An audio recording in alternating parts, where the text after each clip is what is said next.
अस्सलाम वालेकुम, कैसे हैं आप सब। सैफ अली खान पर जब हमला हुआ उसके बाद करीना कपूर का भी बयान सामने आया। उन्होंने कहा कि हम इस वक्त बहुत तकलीफ़ के अंदर हैं, हम पे ज़्यादा प्रेशर ना डाला जाए। मीडिया को उन्होंने ख़ास तौर पे कहा क्योंकि आपको पता है जब से ये वाक़या पेश आया है उसके बाद मीडिया बहुत ज़्यादा कवरेज करने की कोशिश करता है, इनसे सवाल जब पूछता है, जिसकी वजह से इन्होंने कहा हम बहुत परेशान हैं, हमारी जान को ख़तरा है, सिक्योरिटी का भी मसला है।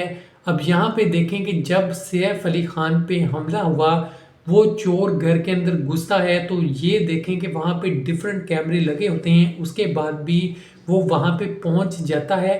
उसके अलावा वो ऐसी जगह पे पहुँचता है जहाँ पे सिर्फ एक कैमरा लगा होता है, यानी कि उसे पता था कि बाकी जगहों पे ज़्यादा कैमरे लगे हैं, जहाँ पे एक लगा है वहाँ से उसने गुजरने की कोशिश की। अब इसके बाद एक और बात आपको बता दूं कि इतने ज़्यादा गार्ड होने के बाद भी ये कैसे हो गया कि एक शख्स घर के अंदर दाखिल हुआ और उसने सैफ अली खान पे हमला कर दिया।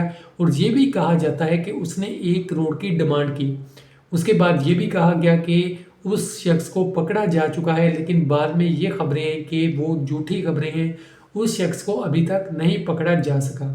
इसके अलावा जब ये वाक़या पेश आता है, बाकी घर के अंदर लोग मौजूद होते हैं, हाथापाई होती है और वो शख्स चाकू मार के सैफ अली खान को फ़रार हो जाता है।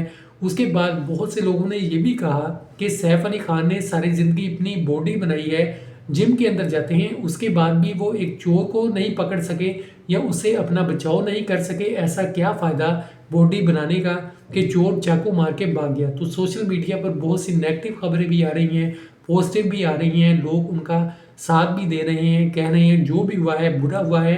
और ऐसे भी लोग हैं जो तनकीद का निशाना बना रहे हैं। सोशल मीडिया पर कोई खबर वायरल होती है तो उसके बारे में लोगों की नेगेटिव राय भी होती है, पॉजिटिव राय भी होती है, हर बंदा अपनी अपनी राय देता है।